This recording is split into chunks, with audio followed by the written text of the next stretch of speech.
প্রিয় শিক্ষার্থী বন্ধুরা, আসসালামু আলাইকুম। বঙ্গবন্ধু কলেজ রাজশাহী আয়োজিত অনলাইন ক্লাসে সকলকে স্বাগতম। আমি ওয়াহিদা সুলতানা, প্রভাষক সমাজবিজ্ঞান বিভাগ, বঙ্গবন্ধু কলেজ রাজশাহী।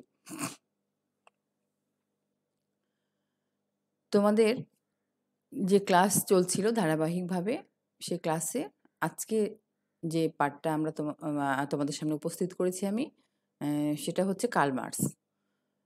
তোমাদের অবশ্যই মনে আছে আমরা সমাজবিজ্ঞান প্রথম পত্রের তৃতীয় অধ্যায় পড়াশোনাতে তৃতীয় অধ্যায়ে আছি, এবং সেখানে তোমাদেরকে আমি কিছু সমাজবিজ্ঞানীদের সম্পর্কে তাদের সমাজবিজ্ঞানের অগ্রগতির ক্ষেত্রে তাদের অবদান এবং তাদের মতামতগুলো আলোচনা করেছি।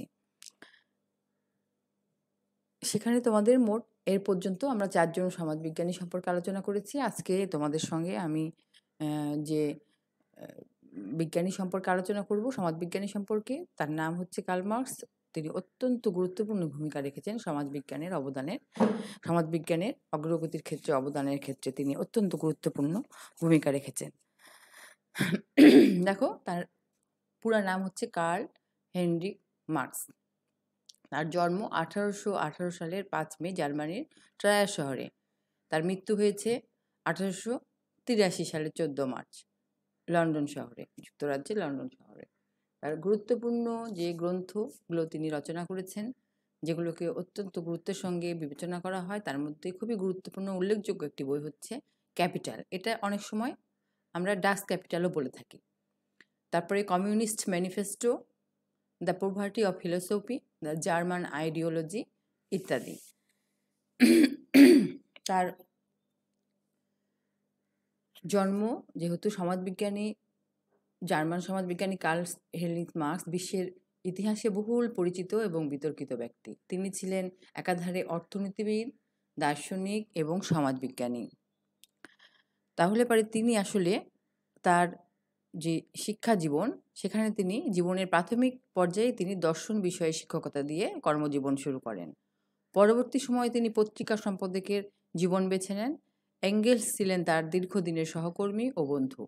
মার্কস এবং এঙ্গেলস উভয়ই মানুষের সামাজিক, অর্থনৈতিক এবং রাজনৈতিক ইতিহাসের ওপর গভীর গবেষণার মাধ্যমে এক নতুন বিশ্ব দর্শন প্রতিষ্ঠা করেন। কার্ল মার্কসের আমরা দেখেছি যে পর্যন্ত সমস্ত বিজ্ঞানীদেরকে দেখেছি যে সমাজের নানাবিধ বিষয়ের উপরে তারা নানা রকমের চিন্তাভাবনা করেছেন এবং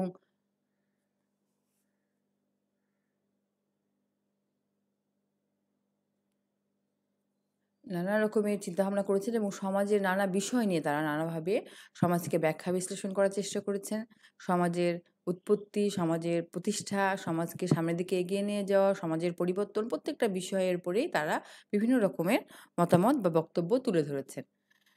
ঠিক সেই রকম সমাজের একজন সমাজবিজ্ঞানী সমাজের এক একটা দিককে নিয়ে বিশেষভাবে গুরুত্ব দিয়েছেন। এখানে কার্ল মার্কস কিন্তু তার সমস্ত আলোচনায়, ব্যাখ্যায় কিন্তু অর্থনীতিকে গুরুত্বপূর্ণ একটি মূল উপাদান হিসেবে চিন্তা করেছেন।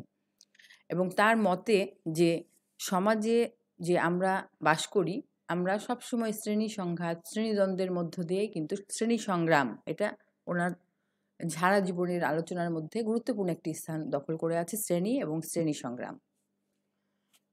তিনি যে মতবাদগুলো দিয়েছেন, সেই মতবাদগুলোর মধ্যে প্রথমে আমরা যে মতবাদ সম্পর্কে এখানে তোমাদেরকে বলছি, সেটা হলো মানব ইতিহাসের স্তর সম্পর্কে উনি একটি মতবাদ দিয়েছেন। শ্রেণী এবং শ্রেণী সংগ্রাম তত্ত্ব নিয়ে তিনি একটি মতবাদ দিয়েছেন। উদ্বৃত্ত মূল্যতত্ত্ব ও বিচ্ছিন্ন শ্রমের তত্ত্ব। তারপরে সামাজিক পরিবর্তন এবং দ্বান্দ্বিক বস্তুবাদ, সামাজিক পরিবর্তন এবং অর্থনীতি। এই বিষয়গুলো আসলে প্রত্যেকটা বিষয়েই তার আলোচনার সঙ্গে অর্থনীতিটা গুরুত্বপূর্ণভাবে যুক্ত আছে। যেমন মানব ইতিহাসের যে স্তর, সেটাকে তিনি যে ভাগ করেছেন, সেখানেও বলা হয় যে মানব ইতিহাসের স্তরকে বিভক্ত করেছেন অর্থনৈতিক যুগভেদের মাধ্যমে। তিনি 5টি উৎপাদন পদ্ধতি নির্ধারণ করেন, যথা আদিম উৎপাদন পদ্ধতি, দাসভিত্তিক উৎপাদন পদ্ধতি, সামন্ততান্ত্রিক উৎপাদন পদ্ধতি, পুঁজিবাদী উৎপাদন পদ্ধতি এবং এশিয়াটিক উৎপাদন পদ্ধতি। এই উৎপাদন পদ্ধতির পরিবর্তনের সঙ্গে সঙ্গেই একটি সমাজের অন্যান্য সমস্ত রূপরেখাগুলো পরিবর্তন হয়ে যায় বলে তিনি মনে করেন। তিনি আসলে সমাজকে ২ টা ভাগে ভাগ করেছেন। একটি হলো সমাজের মৌল কাঠামো, একটি হলো উপরিকাঠামো। এবং মৌল কাঠামো বলতে উনি অর্থনীতিকে বুঝিয়েছেন। এই মৌল কাঠামোর উনি যেটা মনে করতেন যে এই মৌল কাঠামোর পরিবর্তনের সঙ্গে, সঙ্গে সমাজের উপরিকাঠামো বলতে সমাজের অন্যান্য সিস্টেমগুলো। দর্শন, ধর্ম, আইন, কানুন, রাজনীতি ইত্যাদি যেগুলো উপরিকাঠামো সমাজের বিভিন্ন মূল্যবোধ, রীতি-নীতি এই বিষয়গুলো আসে। তাহলে উনি মনে করেন যে একটি উৎপাদন পদ্ধতির পরিবর্তনের সঙ্গে, সঙ্গে সমাজের যে উপরিকাঠামোগুলো আছে, মৌল কাঠামোর পরিবর্তন হওয়ার সঙ্গে, সঙ্গে সমাজের উপরিকাঠামোগুলোর ব্যাপক পরিবর্তন ঘটে। এভাবেই সমাজ পরিবর্তিত হয় বলে উনি মনে করেন এবং তিনি সেই পরিবর্তনটা সেই মানব ইতিহাসের যে পরিবর্তন হয়েছে উৎপাদন পদ্ধতির সঙ্গে, সঙ্গে সেই উৎপাদন পদ্ধতিকে উনি ৫ টি ভাগে ভাগ করে দেখিয়েছেন তার এই তত্ত্বের মধ্যে। এছাড়া তার আরেকটি তত্ত্ব যেটা আমরা তোমাদেরকে বলছি এখানে শ্রেণী এবং শ্রেণী সংগ্রাম তত্ত্ব। মার্ক্সের একটি বহুল আলোচিত ও বিতর্কিত আলোচনার বিষয়ই হলো শ্রেণী। তিনি মানব ইতিহাস বিবর্তনের যে ধারা দেখিয়েছেন তাতে শ্রেণীতত্ত্ব একটি বিশেষ স্থান জুড়ে আছে। শ্রেণী ধারণাটা মূলত অর্থনৈতিক বিষয়। এটি সমাজের বস্তুগত উৎপাদনের সঙ্গে জড়িত। সামাজিক বিভিন্নতা থেকে সৃষ্ট হয় নানাবিধ শ্রেণীর।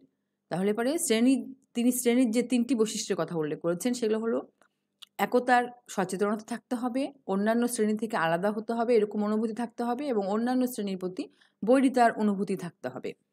এখানে তিনি এই শ্রেণীর সঙ্গে যুক্ত করে শ্রেণী সংগ্রাম তত্ত্ব একটা আলোচনা করেছেন। এখানে শ্রেণী সংগ্রাম তত্ত্ব বলতে উনি বলেছেন যে সমগ্র মানব ইতিহাসকে তিনি শ্রেণী সংগ্রামের ইতিহাস বলেই আখ্যায়িত করেছেন। মার্ক্সের প্রধান তত্ত্বসমূহের অন্যতম হলো শ্রেণী সংগ্রাম তত্ত্ব। তার মত অনুযায়ী প্রতিটি সমাজেই প্রধান মধ্যেই ২ টি শ্রেণী বিদ্যমান, শোষক এবং শাসিত। শোষক এবং শাসিত এই ২ টি শ্রেণীর মধ্যে সবসময় একটি দ্বন্দ্ব কাজ করে। এই শ্রেণীটি তিনি বলেন কোনো একটি সমাজের উৎপাদন ব্যবস্থা একটি নির্দিষ্ট গোষ্ঠীর অনুকূলে কাজ করে। এই শ্রেণীটি অর্থনৈতিক ব্যবস্থাকে শোষণ করে, রাজনৈতিক, ধর্মীয়, আদর্শগত ব্যবস্থা গড়ে তোলে। ফলে এই শ্রেণীটি বিদ্যমান সমাজ ব্যবস্থার পরিবর্তন চায় না এবং টিকিয়ে রাখতে চায়। বরং টিকিয়ে রাখতে চায়। অন্যদিকে শোষিত শ্রেণীটি সবসময় বিদ্যমান সমাজ ব্যবস্থার বিপক্ষে থাকে। মার্ক্সের মতে এই ২ মারমুখী শ্রেণীর সংগ্রাম সামাজিক পরিবর্তন ঘটাচ্ছে। নতুন সমাজের পত্তন হচ্ছে কিন্তু সেই সমাজ আবার ২ টি শ্রেণীতে বিভক্ত হয়ে যাচ্ছে। মার্ক্স বলেন ঐতিহাসিকভাবে অর্থনৈতিক কারণেই সমাজের অবস্থাটা এমন হয় যে তখন আর সমাজকে এগিয়ে নিয়ে যাওয়া সম্ভব হয় না। কেননা বিদ্যমান সম্পর্কের অবনতি ঘটার ফলে শোষিত শ্রেণীর সদস্যরা বিদ্যমান সমাজের পরিবর্তন ঘটাতে চায়। তবে এ পরিবর্তন শান্ত ও সুশৃঙ্খলভাবে হয় না। এর জন্য প্রয়োজন সংগ্রামের। এই সংগ্রাম সমাজের বিভিন্ন ক্ষেত্রে সংগঠিত হতে পারে, যেমন রাজনৈতিক, ধর্মীয়, সামাজিক, সাংস্কৃতিক ইত্যাদি ক্ষেত্রে। ফলশ্রুতিতে ওই সমাজের ধারক ও বাহকের পরাজয় ঘটে আর এই সংগ্রাম হলো একটি চলমান প্রক্রিয়া। এই সংগ্রামের কোথায় শুরু কোথায় শেষ তা সুনির্দিষ্ট থাকে না। সংগ্রাম নির্দিষ্ট কোনো স্থান থেকেও শুরু হয় না। তাই জন্য বলা হয় যে মার্ক্সের শ্রেণী সংগ্রাম তত্ত্বকে সঠিকভাবে অনুধাবন করতে হলে তার বর্ণিত ৩ ধরনের সমাজ যথা দাস সমাজ, সামন্ত সমাজ এবং পুঁজিবাদী সমাজে বিদ্যমান শ্রেণীগুলোর ভূমিকা জানা প্রয়োজন। দাস সমাজে মূলত ২ টি শ্রেণী সবসময় লক্ষ্য করা গেছে। একটা হলো দাস এবং দাস মালিক। এ সমাজে দাস মালিকদের পক্ষ থেকে দাসদের ভরণ-পোষণের ব্যবস্থা ছিল, কিন্তু প্রযুক্তিগত কারণে তারা উৎপাদন বৃদ্ধি করতে সক্ষম হচ্ছিল না। উপরন্তু দাস সমাজে সবকিছু দাস মালিকদের অনুকূলে থাকায় অনেক দাস বিদ্যমান ব্যবস্থা থেকে মেনে নিতে রাজি হয়নি। অবশেষে কয়েকশো বছরের সংগ্রাম শেষে তারা বিদ্যমান সমাজ ব্যবস্থাকে পরিবর্তন ঘটাতে সক্ষম হয়। যদিও দাস সমাজে যারা দাস ছিল, সামন্ত সমাজে এসে তারা ভূমিদাসে পরিণত হয়। এই সমাজে ব্যক্তি দাস সমাজ থেকে একটু স্বাধীনতা পেলেও পুরোপুরি স্বাধীনতা পায়নি। এ সমাজ রাজা বা অভিজাততন্ত্রের অনুকূলে ছিল, যা প্রায় ৮০০ বছর স্থায়ী হয়। ৮০০ বছরের ভিতর প্রথম ৩০০ বছরের মধ্যেই ভূমিদাসরা বিদ্যমান সমাজ ব্যবস্থার বিরুদ্ধে সংগ্রাম শুরু করে, কিন্তু সমাজ ব্যবস্থার পরিবর্তন ঘটাতে তাদের আরও ৫০০ বছর লেগে যায়। মার্ক্সের মত অনুযায়ী সামন্ত সমাজের অবসানের পরে পুঁজিবাদী সমাজের আবির্ভাব ঘটে। তিনি পুঁজিবাদী সমাজের ২টি উপাদানকে চিহ্নিত করেন। একটি হলো পুঁজি, অর্থাৎ যে কোনো ধরনের সম্পদ যা ভবিষ্যৎ সম্পদ তৈরির জন্য বিনিয়োগ করা যায়। দ্বিতীয়টি হলো মজুর শ্রেণী, যাদের জীবন ধারণের উপকরণ নাই কিন্তু পুঁজির মালিকরা তাদের চাকরির ব্যবস্থা করে দেয়। পুঁজিবাদী সমাজে সবাই তাত্ত্বিকভাবে মুক্ত এবং এ পর্যায়ে এসে সমাজ ব্যবস্থার অভূতপূর্ব উন্নয়ন ঘটে, কিন্তু কিছু দিনের মধ্যেই মজুর শ্রেণীর একটা উপলব্ধি বোধ জাগে যে তাদের এই ব্যবস্থা তাদের স্বার্থ সংরক্ষণ করছে না। এই উপলব্ধি থেকে তারা পুঁজিপতিদের বিরুদ্ধে সংগ্রাম শুরু করে, যা এখনো অব্যাহত রয়েছে। তাহলে এখানে শ্রেণী এবং শ্রেণী সংগ্রাম তত্ত্ব সম্পর্কে আমরা যেটুকু জানলাম, কার্ল মার্ক্সের যেটা ধারণা, উনি যেটা বলেছেন যে সমাজ সবসময় কি হচ্ছে, দুইটা শ্রেণী সংগ্রাম তত্ত্বের মূল সূত্রই হচ্ছে দ্বান্দ্বিক বস্তুবাদ। অর্থাৎ সমাজে সবসময় দুটো শ্রেণীর দ্বন্দ্ব বিদ্যমান থাকে। দুটো শ্রেণীর দ্বন্দ্বের মধ্যে দেখা যায় যে হচ্ছে যে দুটো শ্রেণীর মধ্যে একটা সমাজ ব্যবস্থা গড়ে ওঠে, একটা অর্থনৈতিকভাবে একটা সমাজ ব্যবস্থা গড়ে ওঠে। সেই সমাজ ব্যবস্থায় দুটি শ্রেণীর জন্ম হয়। দুটি শ্রেণীর মধ্যে একটি শ্রেণী সমস্ত সুযোগ সুবিধা ভোগ করে, একটা শ্রেণী সুবিধা থেকে বঞ্চিত হয়। এই বঞ্চিত শ্রেণী তখন দীর্ঘদিন এই অবস্থা মেনে নিতে পারে না, তখন তারা বিভিন্ন রকম সংগ্রামের মাধ্যমে সেই অর্থনৈতিক ব্যবস্থার পরিবর্তন ঘটায় এবং পরবর্তী আবার নতুন একটি অর্থনৈতিক ব্যবস্থার মধ্যে তারা যায়। কিন্তু দেখা যায় যে এই নতুন অর্থনৈতিক ব্যবস্থাতে এসেও তারা দুটি শ্রেণীতে বিভক্ত হয়ে পড়ে। এভাবে কিন্তু এই শ্রেণী সংগ্রামের দ্বন্দ্ব, যে সংঘাত, এটি কিন্তু যুগের পর যুগ, বছরের পর বছর চলে আসছে। এটার শুরু বা শেষ কোথায়, এটা কার্ল মার্কস নিজেও বুঝতে পারেননি এবং এ ব্যাপারে তিনি কিছু বলেনওনি। তাহলে পরে আমরা দেখছি যে কার্ল মার্কসের শ্রেণী এবং শ্রেণী সংগ্রাম তত্ত্ব অত্যন্ত গুরুত্বপূর্ণ একটি মতবাদ। এখানে আরেকটি জিনিস এখানে দেখো তোমরা যুক্ত আছে, উদ্বৃত্ত মূল্যতত্ত্ব এবং বিচ্ছিন্ন শ্রমের তত্ত্ব। এ দুটো যদি তোমরা আলোচনা করো, আমরা আলোচনা করি, এ দুটো তত্ত্ব কিন্তু কার্ল মার্কসের শ্রেণী সংগ্রাম তত্ত্বের সঙ্গেই সম্পর্কযুক্ত। কেননা তার মতে অন্যান্য পণ্যের মতো মানুষের শ্রমশক্তিও একটি পণ্য। শ্রমিকরা যে শ্রমটা দেয় সেটাও তাদের জন্য একটি পণ্য, সেটা তারা বিক্রি করে, খায়। আর যারা একটি পণ্য যার বিবিধ মূল্য তথা বিনিময় মূল্য আছে আর ব্যবহারিক মূল্য আছে। শ্রম সংগ্রহ করার জন্য শ্রমিকদেরকে যে মূল্য দেওয়া হয় সেটি হলো বিনিময় মূল্য, আর এ শ্রমের ফলে সৃষ্ট দ্রব্যাদি বাজারজাত করে পুঁজিপতিরা যে মূল্য অর্জন করে সেটি হলো শ্রমের ব্যবহারিক মূল্য। মার্কস মনে করেন শ্রমের বিনিময় মূল্য এবং ব্যবহারিক মূল্যের যে পার্থক্য বিদ্যমান তাই হলো উদ্বৃত্ত মূল্যতত্ত্ব। অর্থাৎ শিল্পপতিরা শ্রমিকদের শ্রমের বিনিময়ে যে পারিশ্রমিক দেয় সেটা একটি অংশ, আর সেই যে শ্রমিকরা যে দ্রব্যটি তৈরি করে সেটির যে একটি বিক্রয় মূল্য আছে, সেই মূল্য, এই দুটির মধ্যে যে পার্থক্যটা আছে সেটাকে উদ্বৃত্ত মূল্যতত্ত্ব বলা হয়। অর্থাৎ শ্রমিকরা যে নিজেদের শ্রম দিয়ে যে জিনিসটা তৈরি করে, ওই যে জিনিসটা উৎপাদন করে, তার যে লভ্যাংশ, তার যে লাভের অংশ, সেটার মধ্যে তারা অন্তর্ভুক্ত হতে পারে না। তাহলে তাদের শ্রমের যে হচ্ছে মজুরি এবং তাদের যে তৈরি করা জিনিসের যে হচ্ছে যে লাভ, সেটার যে হচ্ছে একটা পার্থক্য, সেই পার্থক্যটাকে বলা হয় উদ্বৃত্ত মূল্যতত্ত্ব। এবং এই উদ্বৃত্ত মূল্যতত্ত্ব থেকেই কিন্তু বিচ্ছিন্ন শ্রমের তত্ত্বের আবির্ভাব, যেটাকে উনি বলেছেন যে একটা সামাজিক বিচ্ছিন্নতা বা মানসিক একটা বিচ্ছিন্নতা শুরু হয়। সমাজে যখন একজন মজুর শ্রেণীর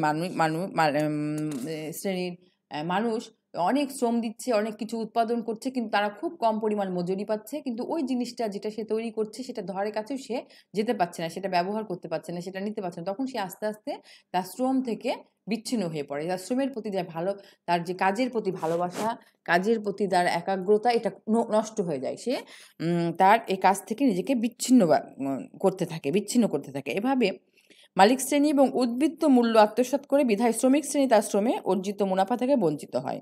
এভাবে পুঁজিবাদী সমাজের বৈষম্য ও শোষণের ফলশ্রুতি হিসেবে সমাজে বিচ্ছিন্নতাবোধ জন্ম নেয়।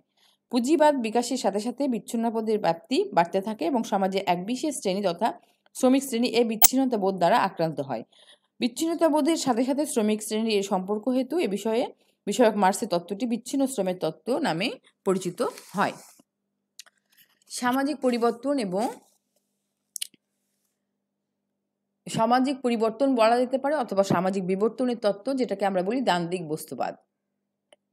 দ্বান্দ্বিক বস্তুবাদ হলো মার্ক্সের সামাজিক বিবর্তনের ধারণার ভিত্তি দ্বান্দ্বিক বস্তুবাদ। দ্বান্দ্বিক বস্তুবাদের মূল কথাই হলো সমস্ত বস্তু বা প্রপঞ্চের বিকাশ ঘটে দ্বন্দ্বের মধ্য দিয়ে, অর্থাৎ সমাজ পরিবর্তনও হয় দ্বন্দ্বের মধ্য দিয়ে, সেটাই কার্ল মার্ক্স মনে করেন। এক্ষেত্রে প্রচলিত একটি ব্যবস্থা, অর্থাৎ যেটাকে আমরা বলি থিসিস, এই ব্যবস্থার সঙ্গে দ্বন্দ্ব চলে এই ব্যবস্থার বিরোধীদের, অ্যান্টিথিসিসের। এর ফলশ্রুতিতে সম্পূর্ণ নতুন একটি সমাজ ব্যবস্থার সৃষ্টি হয়, যেটাকে আমরা বলতে পারি সমন্বয়মূলক একটা সমাজ ব্যবস্থা, সেটাকে বলা হয় সিনথিসিস। এই সময়ের আবর্তনে আবার এটাই থিসিসে পরিণত হয় এবং তখন মানুষ আবার অ্যান্টিথিসিস দ্বারা পুনরায় এটাকে আবার একটি সিনথিসিসে জন্ম দেয়। এভাবে দ্বান্দ্বিক প্রক্রিয়ায় মধ্য দিয়ে ব্যক্তি, বস্তু এবং সমাজের উৎপত্তি, বিকাশ এবং পরিবর্তন ঘটে।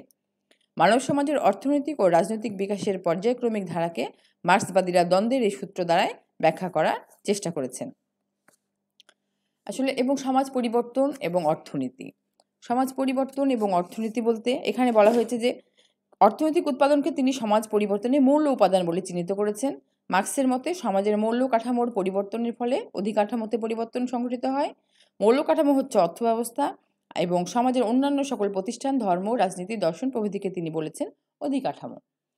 তাহলে এগুলো হচ্ছে গেল যে মার্কসের বিভিন্ন তত্ত্বসমূহ। অর্থাৎ আমরা লক্ষ্য করি প্রথম থেকে শেষ পর্যন্ত মানব ইতিহাসের স্তর থেকে শুরু করে শ্রেণী সংগ্রাম তত্ত্ব, উদ্বৃত্ত মূল্যতত্ত্ব, বিচ্ছিন্নতাবাদ শ্রমের তত্ত্ব, দ্বান্দ্বিক বস্তুবাদ এবং সামাজিক পরিবর্তন যাই আমরা আলোচনা করি না কেন, এখানে কিন্তু ঘুরে ফিরে কার্ল মার্কসের একটি তত্ত্ব হচ্ছে সমাজ ইতিহাস হচ্ছে শ্রেণী সংগ্রামের ইতিহাস।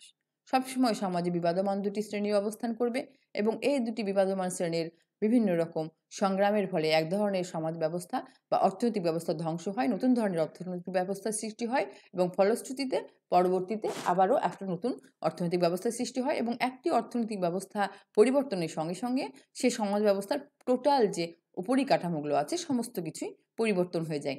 এতগুলো তত্ত্বের কিন্তু মূল জিস্ট যেটা সেটা এখানেই কিন্তু আমরা লক্ষ্য করছি। এখন আমরা বলেছি যে প্রত্যেকটা বিজ্ঞানীদেরই সমাজ বিজ্ঞানীদেরই যে তত্ত্বগুলো আছে তার সমালোচনা আছে। এখানে মার্কসের তত্ত্বগুলোরও কিছু সমালোচনা আছে। এখানে বলা হচ্ছে মার্কসের তত্ত্বগুলো বিশ্বব্যাপী অসংখ্য মানুষের প্রশংসা পেলেও তার সমালোচনাকারীদের সংখ্যাও কম নয়। তিনি যেসব প্রতিপাদ্যের ওপর সমাজ বিকাশের যে তত্ত্বদান দাঁড় করান তা নানাভাবে প্রশ্নের সম্মুখীন হয়। সমাজবিজ্ঞানী অ্যান্থনি গিডেন্স বলেন যে মানব ইতিহাসের বিকাশ উৎপাদন শক্তির সাথে সম্পর্কিত নয়। তিনি মার্কসের বিবর্তনবাদী তত্ত্ব প্রত্যাখ্যান করে বলেন এটি বাস্তব সামাজিক পরিবর্তনকে একরৈখিক বিবেচনা করে।